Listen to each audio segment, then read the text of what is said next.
From the studios in San Diego, California, this is Frank Fired Up here on the Mixed Up Sports Network, coming to you live here on this Monday. It is the third day of October 2016 as we get ready to go. A busy show for you today here, as as all of our Monday shows now with the NFL season beginning have become. Mets in the playoffs, Yankees eliminated.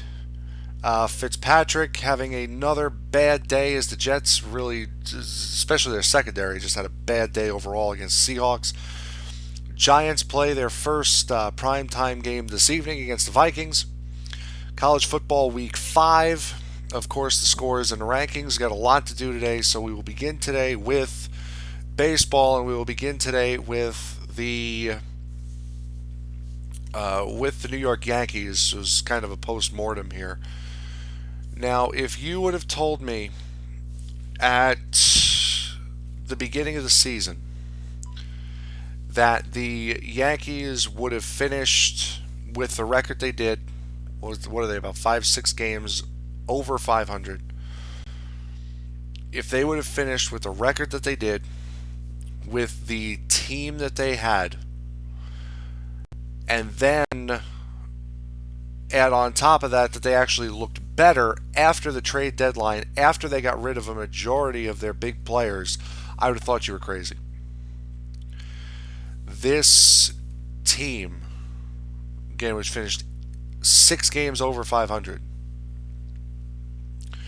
this team should not have been anywhere near where they were. A lot of people had this team and had this group of guys slated for a season that was in between 85 and 95 losses, and in some circles even had them at 100 losses.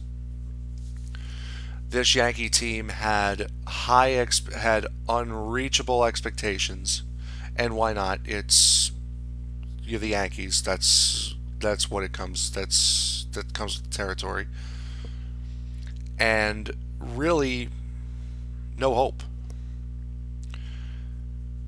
You combine those two things with the team that they had of Miller and Betances. Okay, you got two of the best bullpen guys in the league.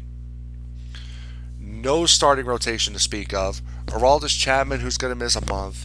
You don't know what you got at first base. Second base is still a question mark. Old guys playing all over the field.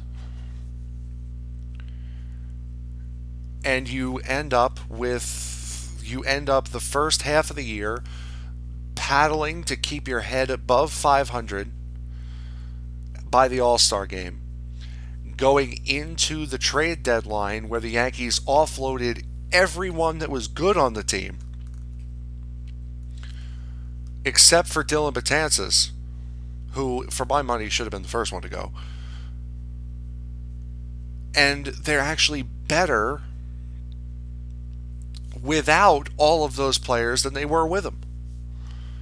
It gave you, the Yankee fan, it gave you a reason to want to watch next year, which, it gave me a reason to watch.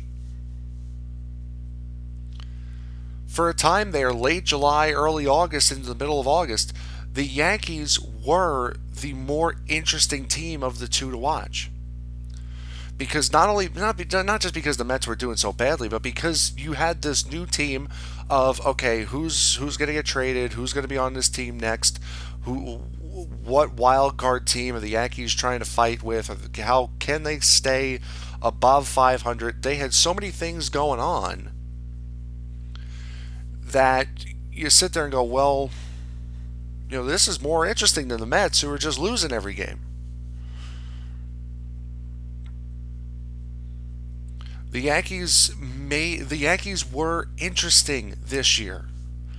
And the end of the year, they were even more interesting.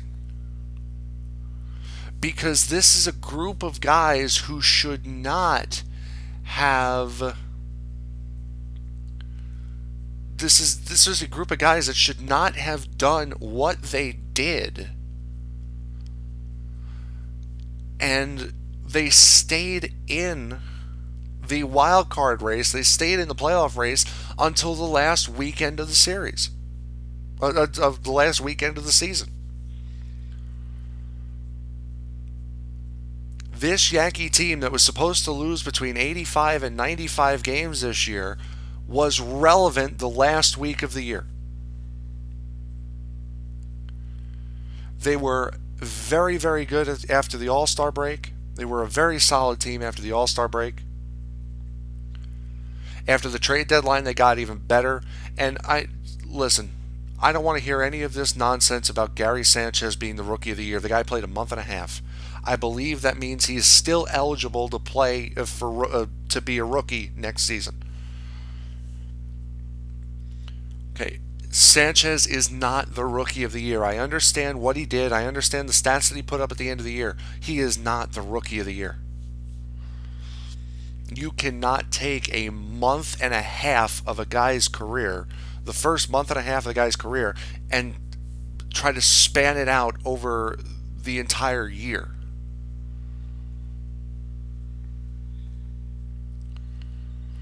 Okay, he's not the Rookie of the Year. He should not even be in the discussion of Rookie of the Year. What you got out of the Yankees at the end of this season was hope and excitement for next season. You also had a lot of contracts get freed up. Teixeira's gone. Beltran traded away. Sabathia's gone. A-Rod retired. He's gone. You have a lot of money now. McCann, just looks old.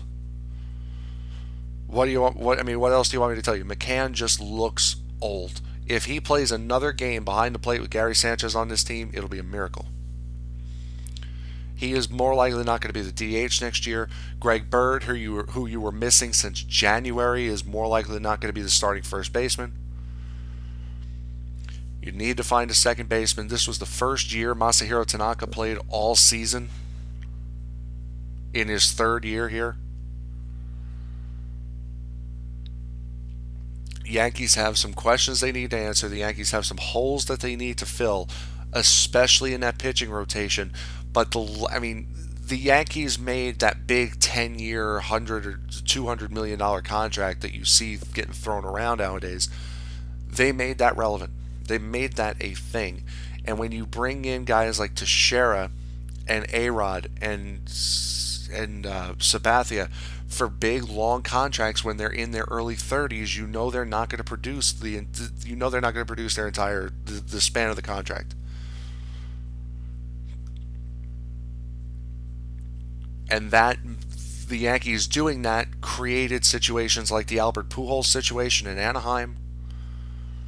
Possibly it's maybe the Robinson Cano situation in Seattle. Give that a couple more years because he was up there in age to get a big long contract like he got. But the reason why I bring that up is because the next person that the Yankees could be doing that with is Bryce Harper, who is arbitration eligible after this upcoming season, after 2017. And he will still be in his mid-20s then. A lot of people are talking about Trout and Harper being the first two $500 million players. So I understand you just got this income of money with all these guys coming off the books this year, but you can't just go out and spend it this offseason because you have the big prize next. You have the big prize next offseason. And this offseason, you got a lot. You got a lot this offseason. I'm sorry, you got a lot during this regular season. You got a couple of top prospects who you may not see them for a couple years, but again, building up that minor league system, something that the Yankees don't do. The Yankees do not build a minor league system. They use the rest of the major leagues as their minor league system. That's what they do. Now they have to try to build from within, play these young kids, and you know what? Like I said, It was interesting this year, and it gives you hope for next year because you know you don't have a bunch of nothings and nobodies down there. Because you saw them come up, you saw them play good baseball, you saw them just sweep the Boston Red Sox. Now, I understand Boston already clinched it and they really weren't playing for anything. But still, you broke Boston's 11-game winning streak and you swept them. That's big. That is big for this Yankee team to hang their hats on. If you could pick one word to describe this Yankee season, that is overachieved. Because that is exactly what they did. They overachieved by a mile this year. To finish 6 games over 500 in a year where they were supposed to lose between 85 and 95 games. That is big. That is massive. And from the Yankees, we go now to the Mets, who are in the postseason for the second straight year, only the third time in franchise history that that's happened, are in the postseason for the 8th time in franchise history, with largely the same group. And of course, these stories always come out. These stories always come out after success and after they get to where they need to be, of how Terry Collins was going to be fired on before the San Diego series, but winning the San Diego series, and then winning the next couple games after that saved his job. Saved his job long enough for the Mets to turn it around and get on this run. None of that matters now. Absolutely none of that matters. Because right now you have to focus on the San Francisco Giants. We're going to throw Madison Bumgarner up there. The Mets have not played well against lefties, even though the last time the Mets saw Bumgarner, they beat him up. Then again, that was in San Francisco. This is going to be in New York. That game will be Wednesday night at 8 o'clock on ESPN. Bumgarner versus Syndergaard. For the American League, it'll be Baltimore versus Toronto, Tillman versus Stroman. That game will be tomorrow on TBS and Sportsnet in Canada. Then you have the ALDS start on Thursday, and then the NLDS start on Friday. The winner of the wild card game in the American League will face the Texas Rangers. And the winner of the wild card game in the National League will take on the Cubbies.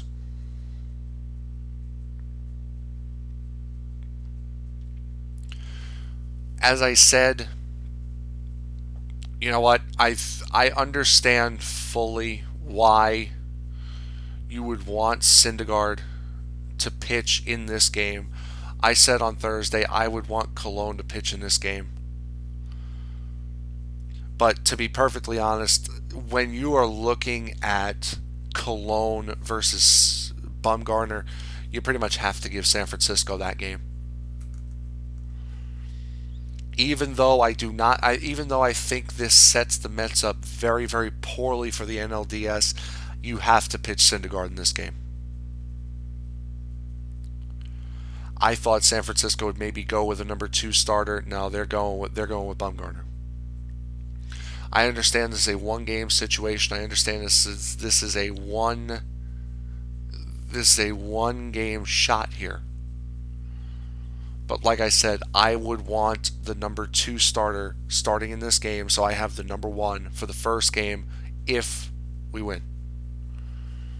Now, that doesn't mean I wouldn't have wanted Syndergaard to pitch in the wild card game, period. If the Mets were in deep trouble, Syndergaard's out there.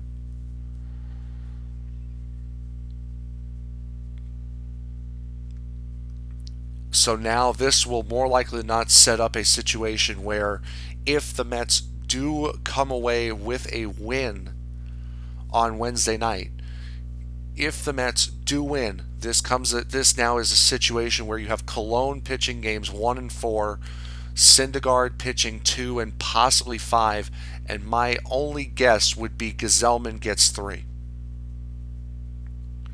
That would be my guess if the Mets were to go. And again, the reason I said it on Thursday, the reason why I do not like that is because you're not guaranteed a Game 5. You are not guaranteed another outing for Syndergaard, and you're not going to pitch him on what that would be, 3 days rest for a full start?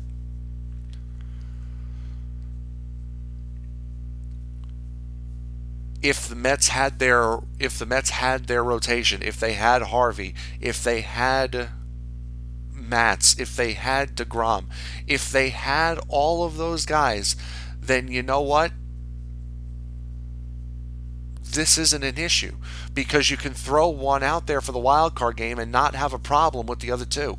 You not have a problem with who's going to start the game.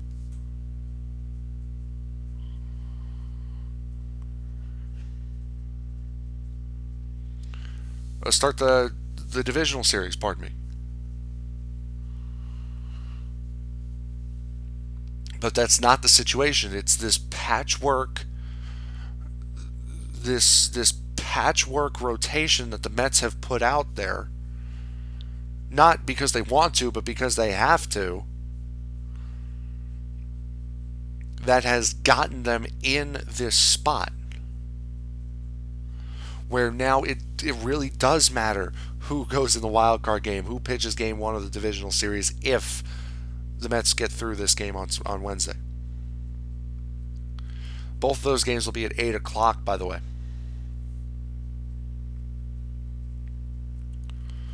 So that right there puts a bow tie on the Yankees season. The Yankees are now done.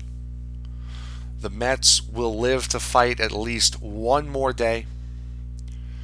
They will take on the Cubs again if they can win. The winner of this game takes on the Cubs. The winner of the American League wildcard game tomorrow night takes on the Texas Rangers. Yuri's Familia comes away with a major league leading 51 saves this year. Absolutely remarkable. Syndergaard comes home second in Major League Baseball with an ERA at 2.60. He's going to face Madison Bumgarner tomorrow on Wednesday, who is fourth with 2.74. Then ahead of them are Hendricks and Lester, who the Mets are going to see in the divisional series.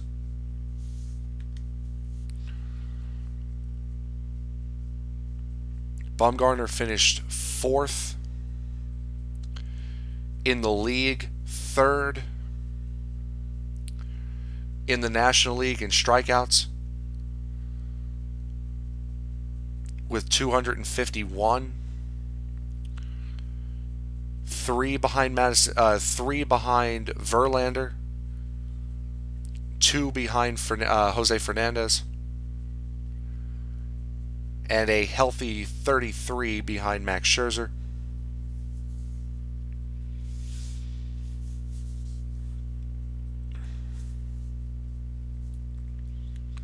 Just to give you some of the pitching stats.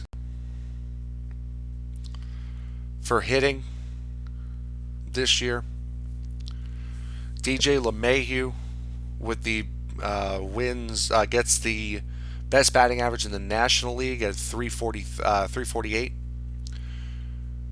Jose Altuve wins it for the American League at 338.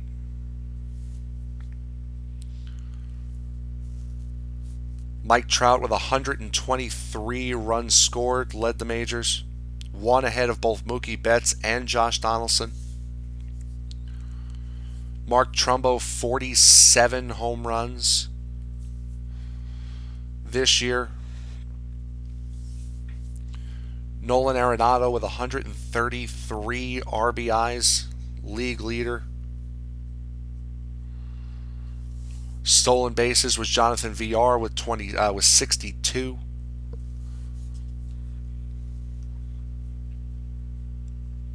So those are just some of the numbers to wrap up. We will wrap up the baseball, of course. We'll be talking more Mets tomorrow and on Wednesday. So we'll be talking Mets all week. We will head now to the NFL when we return. You're listening to Frank Fired Up here on the Mixed Up Sports Network. NFL Week 4 when we return.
All right, we're back here on the Mixed Up Sports Network. Just really quick going through NFL's week number 4.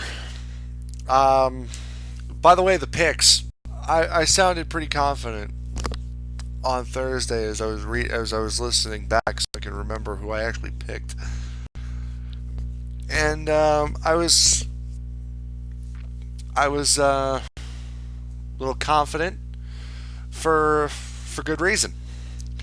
Perfect 3-0 this week, bringing my season record back to 4-5. Picked the Jaguars over the Colts, yes sir.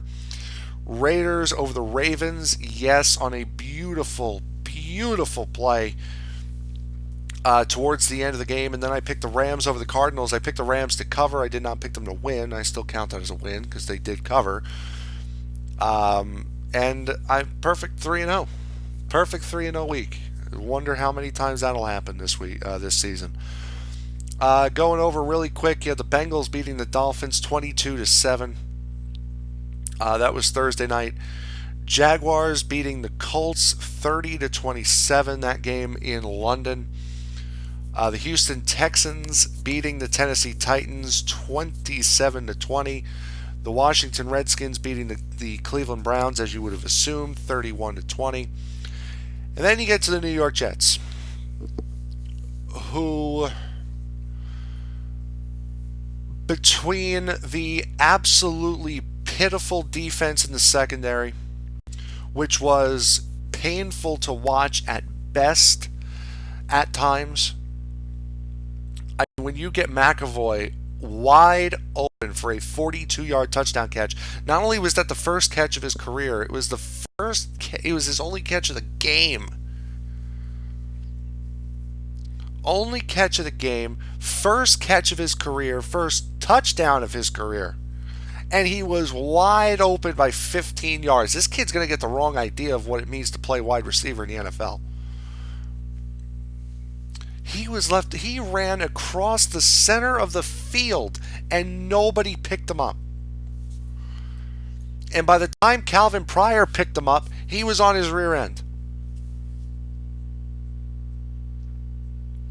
It's an absolute joke. Jimmy Graham went wild. 6 catches, 113 yards. He went nuts yesterday. Russell Wilson goes 23 for 32, 309 with 3 touchdowns. 9 incompletions. That's it. Can we make it difficult for him at some point? And then you get to the other side of Ryan Fitzpatrick, who just going to prove that he is not worth the $12 million that he asked for. He's not worth it one bit. He is not worth it. And not only, if he keeps performing the way he does, 1 touchdown, 3 more picks. He's got 9 in the last 2 games. He keeps performing like this, it doesn't matter what he does. He is never going to get a contract in this league. I had my one good season, best season of my career. Give me all the money you can give me. I'm going to hold out like I'm some big superstar. And then I'm going to go out there and I'm going to throw 9 picks in 2 weeks.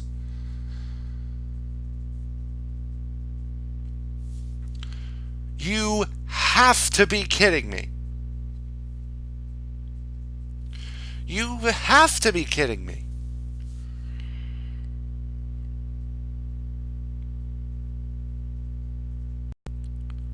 Guy's got 4 touchdowns and 10 interceptions in 4 weeks. 10! This is a Harvard-educated kid. You wouldn't notice by the way he's throwing. The last interception was mind-numbing.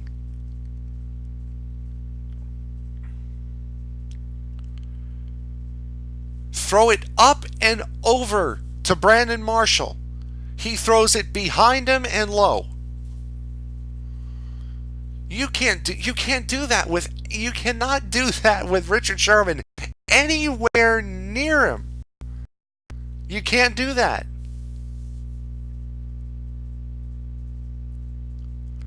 The fact that Brandon Marshall had the game that he did was Sherman all over. And Sherman had 2 picks in this one. The fact that Marshall had 4 catches for 89 yards just goes to prove how good Marshall was yesterday. And on the other hand, how good Sherman was with 2 picks. The first one, he read the play beautifully. He knew the curl route was coming. He undercut it just as Marshall turned around. He knew exactly what was coming, and he got it. He knew exactly what was coming. Enunwa, his first chance as a number 2 wide receiver with Decker out, 6 for 60. Not bad. You'll take that.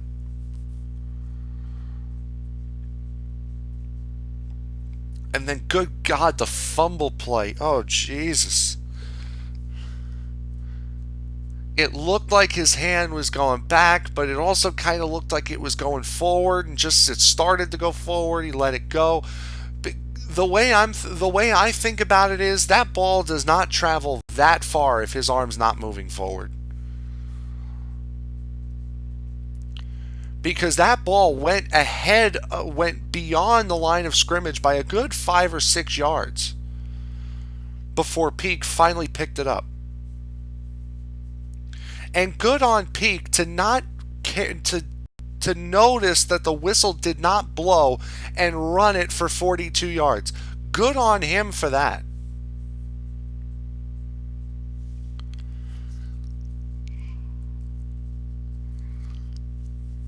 But for my money, that ball does not travel that far if his arm's not moving forward.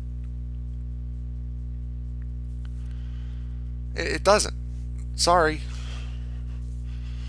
What do you want me to tell you?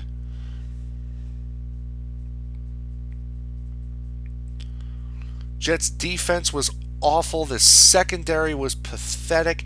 How many wide receivers are you going to leave wide open by 5 yards? Graham had about 5 yards of separation a couple times. McAvoy may have already... I mean, what do you want me to tell you for McAvoy? McAvoy was alone. He was in a different area code compared to where the Jet defense was.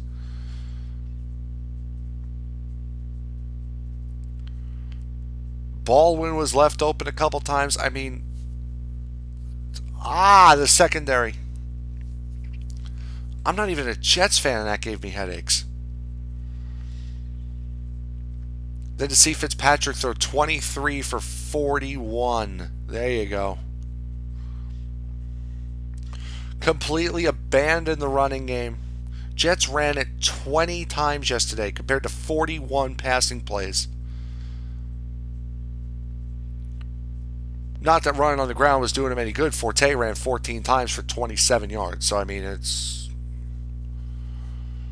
He had a couple of short passes to Powell, which if you didn't have those, I mean, he would have had a 200-yard day, Fitzpatrick.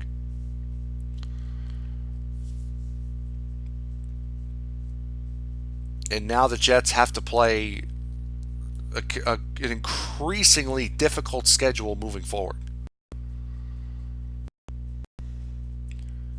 Now they're going on the road, which, I mean, is something that they need, because you hear it so often about how many times, sometimes you do better on the road than you do. For the Jets, you better hope so. Now they got to go into Pittsburgh, coming off of that big win that they had last night. Then you play Arizona, which you don't know what they are.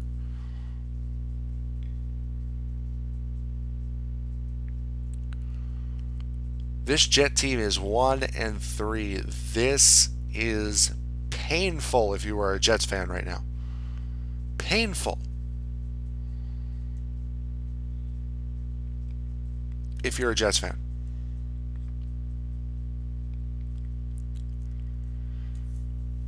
Bills beating the Patriots 16-0. This is the first time the Patriots have been shut out since 2006, and the first time they've been shut out at home since 1993.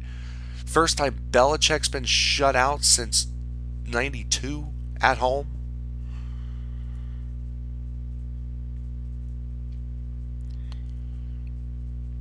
And I've been listening to sports radio. I mean, because I have ESPN radio and Jim Rome comes on in the morning out here. All I'm hearing is Patriot fans calling in, "Oh, well, we had a backup quarterback in, and this and that. It's not a real win." These are the same backup quarterbacks that have won the first 3 games. Now you're going to say it doesn't matter because you have a backup quarterback? Really? So those first 3 wins didn't matter because you had a backup quarterback.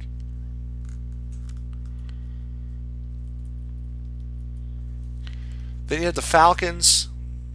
Matty Ice and Julio Jones just went off on the Panthers. Ryan throws for 503 yards. Julio Jones gets 300 yards. And the surprising thing about the 300 yards is he only had 1 touchdown in those 300 yards. And yes, Cam Newton caused Cam Newton's concussion. You don't go hot dogging it into the end zone from the 1 yard line.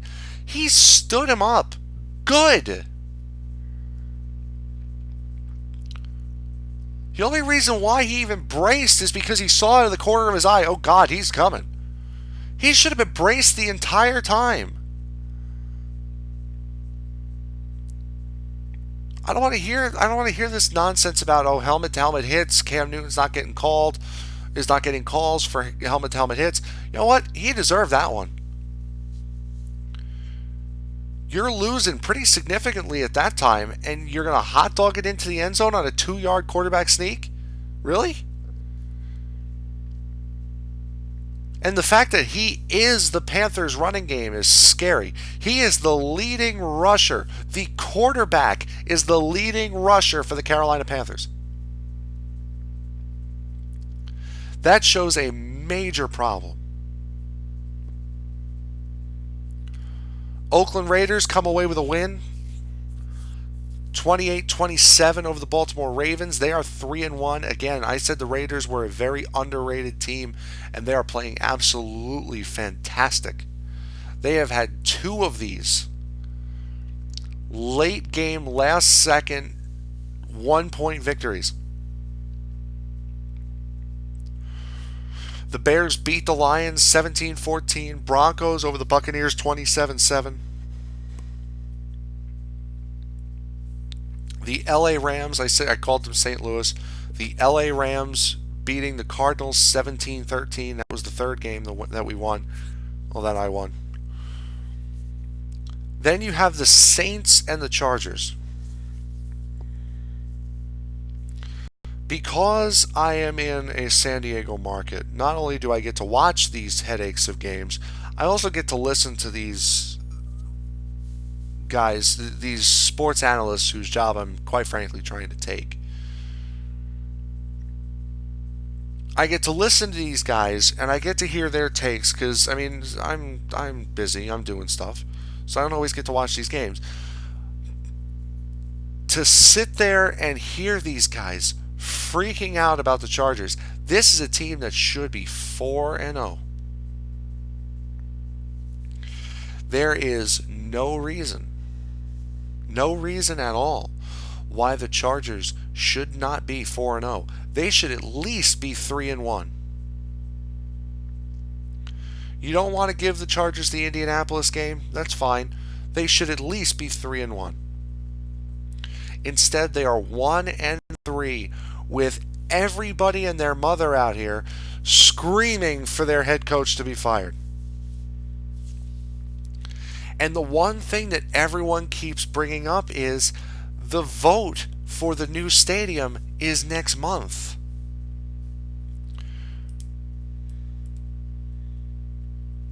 You are going to start 1-3 in a year where people are going to vote for a new stadium that most people don't want you to have because of reasons like this. You're going to start 1-3 in a year with that? And as Jim Rome brought up this morning,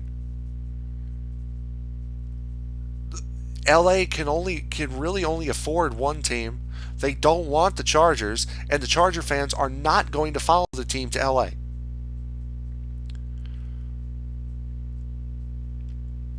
Dan Sileo said this morning, maybe maybe firing McCoy now is actually going to help with the vote in November because it actually shows that the Chargers care.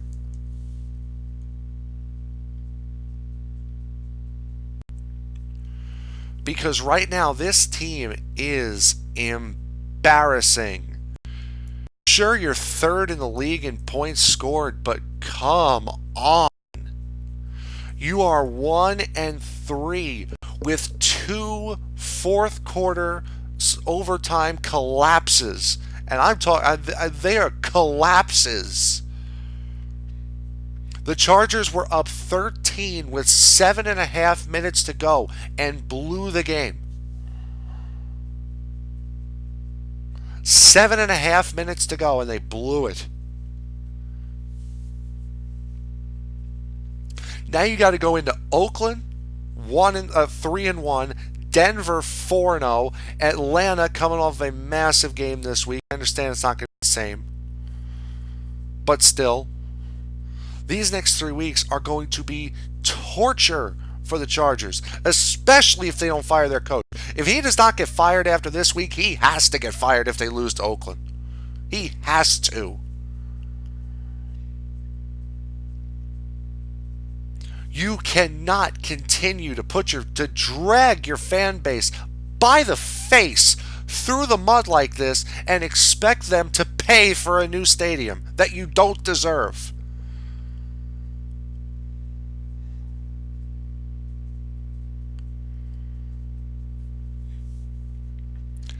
It's and again, it's incredible to think that they want a stadium, they want a brand new stadium to put this garbage in. It'll help an expansion of the convention center. It'll help this. It'll help that. It'll give people jobs. It doesn't matter if the team playing it, it's no good. It doesn't matter. The Miami Marlins got a brand new stadium. It's absolutely gorgeous. The team stunk. No one went.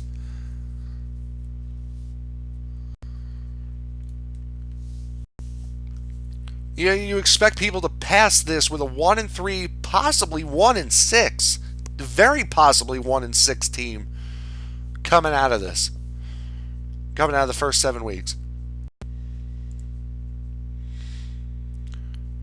And again, we do this show in San Diego, so I'm talking to people I work with, I'm listening to radio. Everyone is saying the same thing. Fire McCoy and actually trade Phillip Rivers because you're wasting him. LaDainian Tomlinson said it on the NFL Network last night. The Chargers are rebuilding. Trade Phillip Rivers because if you don't, you have wasted that man's entire career.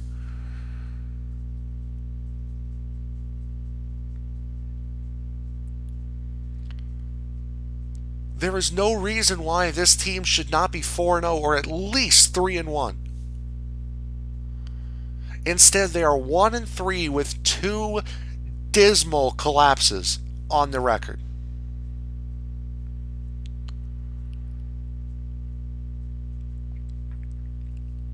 And this one, to be perfectly honest, it took Kansas City an entire half to get the points back. For San Diego, for New Orleans, it took them half of the fourth quarter, and they came into this game on the back foot reeling after another bad loss.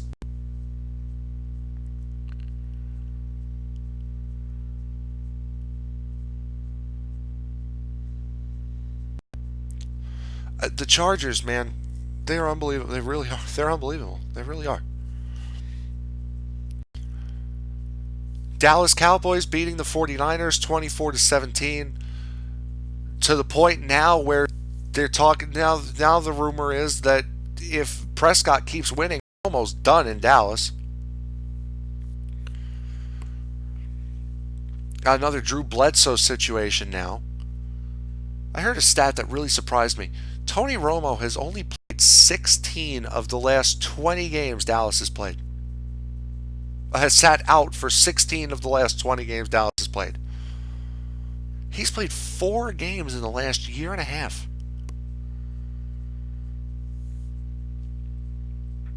And again, like I said, Prescott, he looks good. I'm not going to deny it. Prescott looks good. They're saying by the time Romo's ready to go, it probably won't matter if Prescott's still playing as good as he is because they'll just leave Prescott in. And then you may have another big name quarterback on the move. That to round out yesterday, the Pittsburgh Steelers beating the Kansas City Chiefs 43 to 14. It was 22-0 by the end of the first quarter. Roethlisberger had 5 touchdown passes, and they took him out of the game. That's all you need to know about that game. That is all you need to know. That should have been a 43 to nothing game. Kansas City was given 2 pity touchdowns, and that's it. The Steelers walked all over them. All over Kansas City. All over Kansas City. You get to the game tonight. The New York Giants, the first of 2 back-to-back primetime games. They play the Packers on NBC Sunday night next week.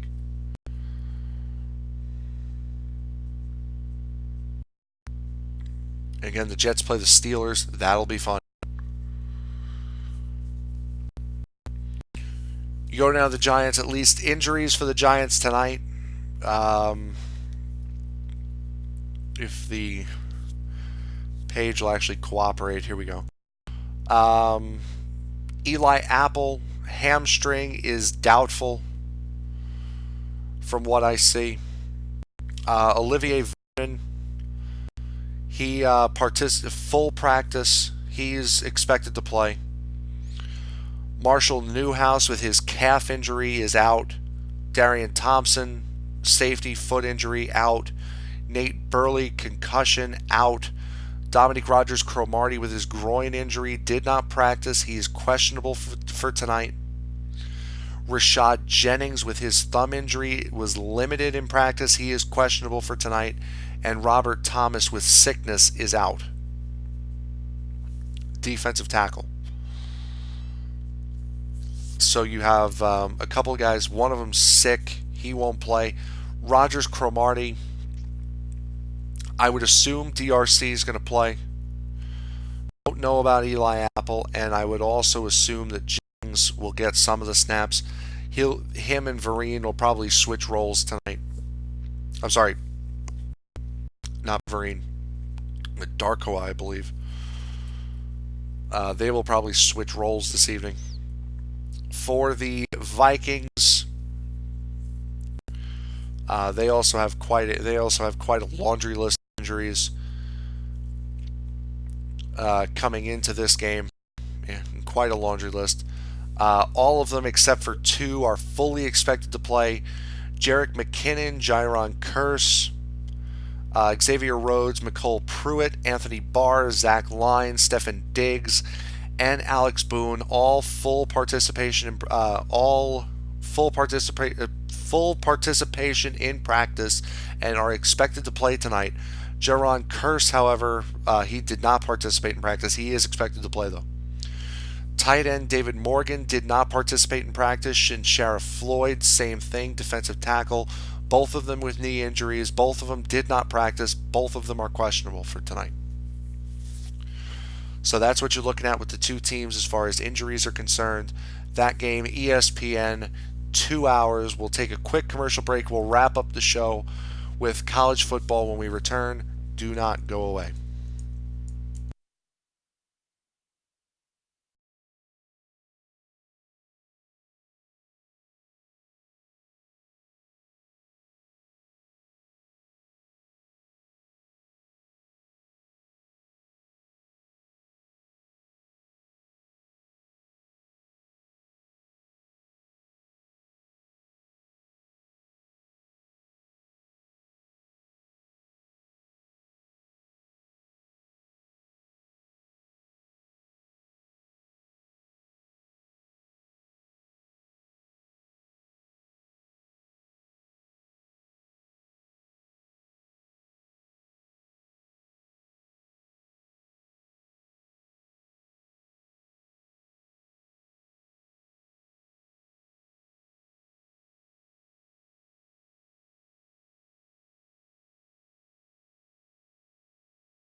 All right, we're back.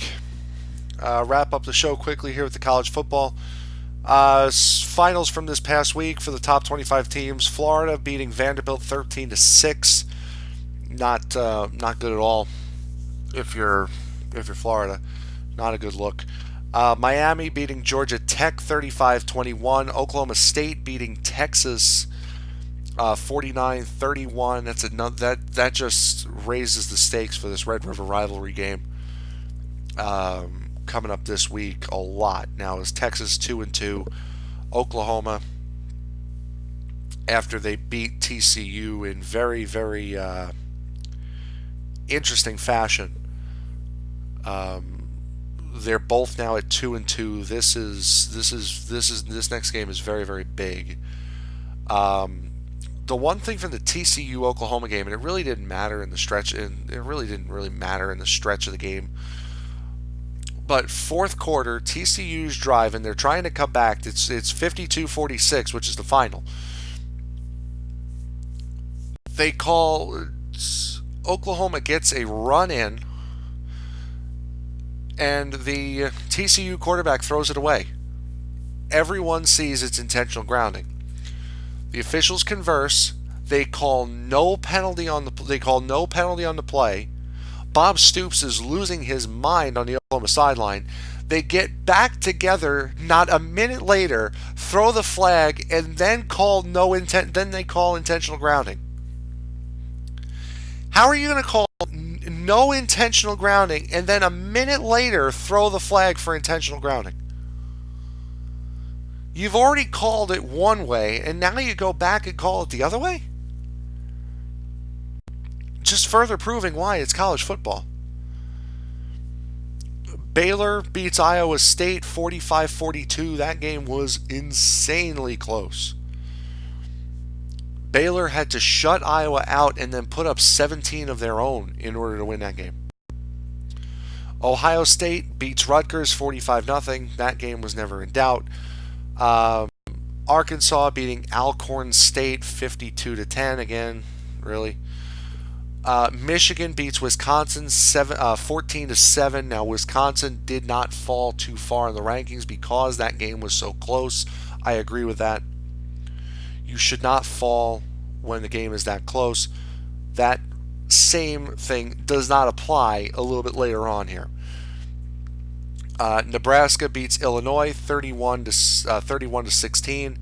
North Carolina actually beats Florida State 37-35, even though Florida State came back and scored 21 points in the fourth.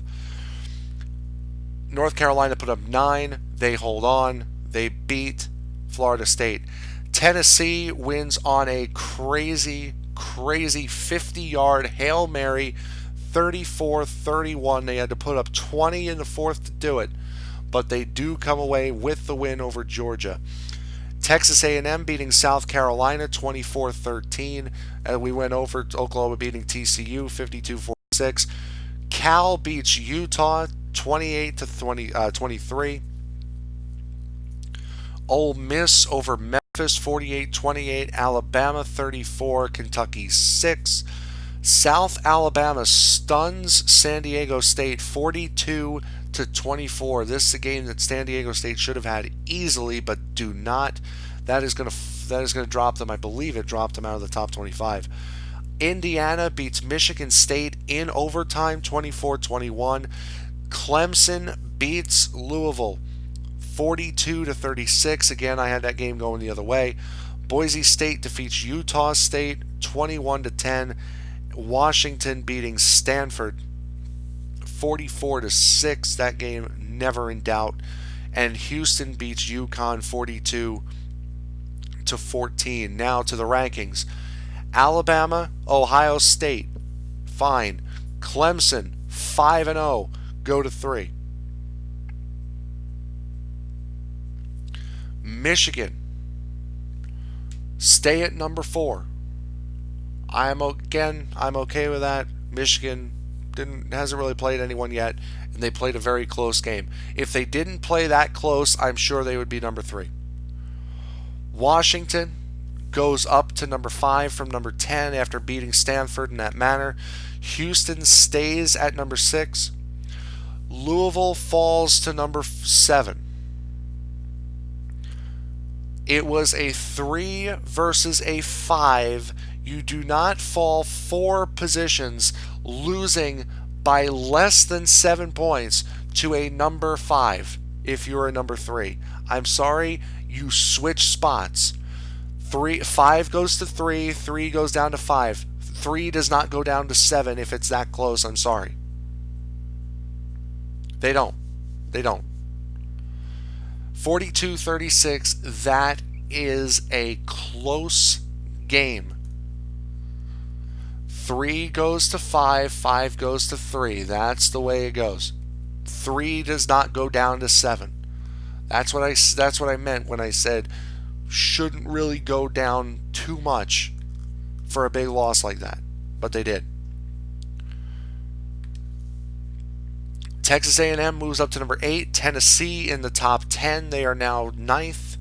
Miami goes to number 10. This is the first time in a very, very long time that I can remember both Michigan and Miami in the top 10. Wisconsin falls from number 8 to number 11. That's fine. Maybe if you want to give them number 10, I would have been okay with that too. Nebraska goes up to number 12. They're 5-0 on the year. Baylor stays at 13.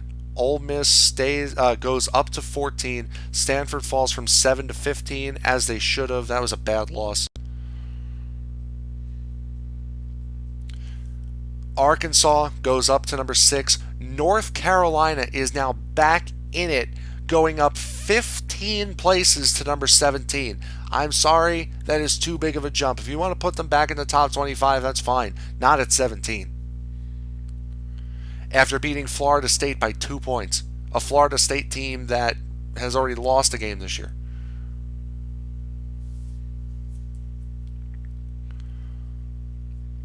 Florida goes up 5 from a 7-point win against Vanderbilt. Really? Boise State wins. Boise State goes up 19. It goes up to 19. Oklahoma goes from unranked to 20 after beating TCU, holding them off in a last-second drive. Again, really. Colorado now 4-1 after beating Oregon State 47-6. They go up 10 points. They're now 21st. West Virginia is now in the top 10. They go up 7 places after beating Kansas State 17-16. Florida State falls to 23, as they should have. Utah falls to 24, and Virginia Tech is now in at 25. Western Michigan misses the top 25 by 9 points. UCLA, LSU, Auburn, North Dakota State, Georgia, Oklahoma State, TCU, Maryland, Air Force,